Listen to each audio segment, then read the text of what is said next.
All right, good morning, everyone. How are you guys doing? I hope you guys are doing good. It's been a while. It's been a long, long time. Most of the time, it's just like I feel like, why am I even disturbing myself? Seems like people are just comfortable with the current situation of Nigeria and the way things are going on in Africa. Since when you choose to make out your time to come and speak or to lend your voice, so certain people will come under the comment section and start trolling you, start saying all manner of things. So this is one of the reasons why I feel like I have a lot of things to do. I have a lot of things on my hand to do. So I just focus on my business, I just focus on my daily life and stop disturbing myself. But at this point in time, I think it is high time enough for me to say it the way it is from my heart and the way I'm saying things in Nigeria and across Africa, right? I don't think there is any youth in the whole of this continent, in the whole of the continent of this world, that is as dumb as African youth. I'm just being sincere and honest enough to you. I don't think there is any youth in any continent of this world that is as dumb as African youth. African youths are dumb, African youths are daft, African youths love the current situation of Africa. In fact, they literally love what is going on, the way the politicians are using them to enrich themselves. They love it the way the politicians are using them to accumulate wealth for themselves and for their children. They love it the way the politicians are positioning their children to still rule over them. They love it the way that there is no, good access route in Africa. There is no good pipe-borne water across Africa. There is no constant electricity in Africa. There is no, proper medical facilities in Africa. There is no quality education in Africa. They love it. So this is one of the reasons why I said there is no point for me disturbing myself. There is no point for me, trying to, lend my voice in my own way when the people that you are standing for, or the people that should be encouraging you are busy trolling you on the comment section. I remember vividly, as of last year, when I was commenting heavily on the Gambia election and what is to come after the election and the current situation of the Gambia, I saw a lot of people that came under my comment section, or even on my live stream, started threatening me, saying all manner of things, that the government will come and arrest me, saying a lot of things. So I felt like, why am I even disturbing myself? First of all, YouTube is not paying me. Even if YouTube is paying me just a peanut, for the past 6 months, I don't think I've earned anything on YouTube. For the past 6 months, I've never earned anything on YouTube, right? So why am I disturbing myself? I'm just that a patriotic citizen that is concerned about the current situation of Africa and the way Africa is going, and the way politicians are using Africans to accumulate wealth for themselves and for their children. So this is my main concern. Now, it is high time for me to start speaking up, right? Because it is becoming too much and unbearable. First of all, I'm living in the Gambia. I'm just being sincere here. I'm just going to say it the way it is. I live in the Gambia, and I've been living here for the past 15 to getting to 16 years, right? The current situation of Gambia right now is nothing to write home about. I will tell you that Gambia is one of the most expensive countries to live in West Africa. Yes, Gambia is becoming one of the most expensive countries to live in West Africa. Now, the reason why I'm saying this, I can remember vividly as of 2016, 2017, while I was doing business in Guinea-Bissau, 2014, 2015, 2016, while I was doing business in Guinea-Bissau.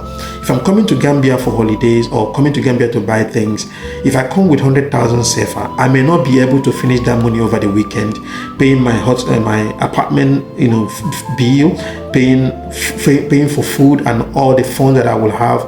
I may not be able to finish 100,000 CFA during the weekend. I will still go back to Guinea-Bissau with a lot of money out of that 100,000 CFA. This is how cheap Gambia was before. This is how conducive the economy was to the people, to the citizens and the residents in the Gambia and people that visit the country. But right now, as we speak, if you are having $10,000 in your hands, I can tell you for free that this $10,000 in your hands cannot even last up to 3 days if you are a family man or you have responsibilities in the Gambia. The high cost of living in the Gambia right now is nothing to write home about. The high cost of living in the Gambia right now is choking already. There are a lot of people that cannot even afford 3 square meals in a day. There are a lot of people that cannot even afford education, quality education for themselves.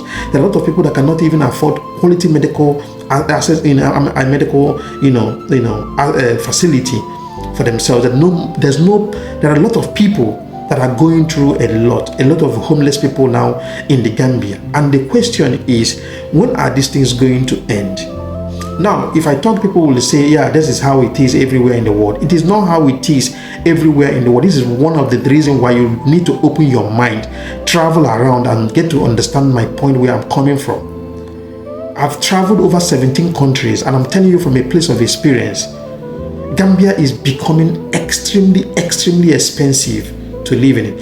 If you, as of 10 years ago, if you go to Dakar, people will be complaining, Dakar is too expensive, Dakar is too expensive.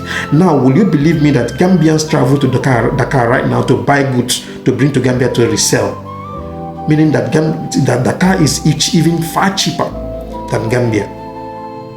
Dakar, that we were crying that cost of living in Dakar is outrageous. Now, Dakar is more cheaper, way more cheaper in terms of living, cost of living than the Gambia.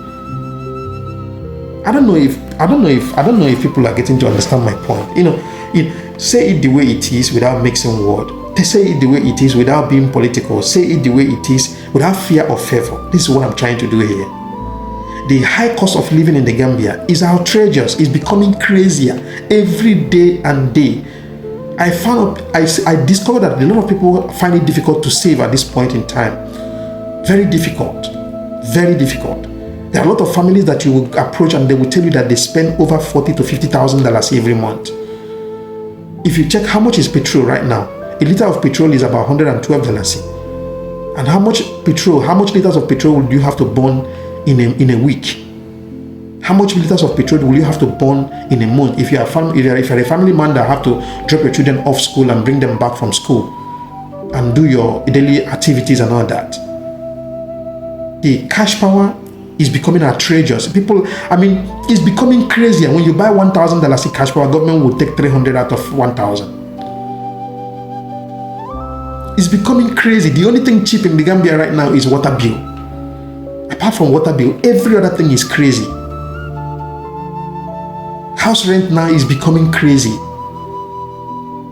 Before you can be able to find 2 rooms and parlor in the Gambia for $5,000 or $6,000, you will have to go to Igbo town or Ghana town or this inside bush. If you're looking for a comfortable and a conducive 2-bedroom apartment or 3-bedroom apartment, you have to keep at least $11,000 to $15,000 per month. This is unbearable. It's becoming crazier every day and day. And people are not saying anything. Cost of transportation is becoming crazy. Are you going to be blaming the transporters? The answer is no. Because the cost of petrol and diesel is becoming outrageous. And when are these things going to stop? Nobody knows. There is a possibility that this thing cannot stop anytime soon. People will still keep going through a lot just because they want to survive. Barrow need to wake up. And if Gambians really need change, they need to wake up right now, because this is the only time they have. If they miss this time around, I can tell you for free, in the next 5 years, I doubt if Gambians can be able to survive the situation. Because it seems like Barrow does not even care about price control, doesn't care about the security of the people. Every here and there you will hear there's a killing somewhere, somebody stabbed someone to death, somebody did this one to death. Yesterday, I read on WhatsApp Gambia that a lady died in an apartment at Kololi. Is it Kololi or Manjai somewhere? Yesterday. The other day, one guy was stabbed to death. The other day, somebody died in a hotel. The other day, somebody was killed somewhere. The other day, somebody was killed somewhere. It's becoming crazier every now and then. It's crazy now. And Gambians are doing like as if it's a norm. It's just a norm. Everybody is scared to come out from their closet to speak up.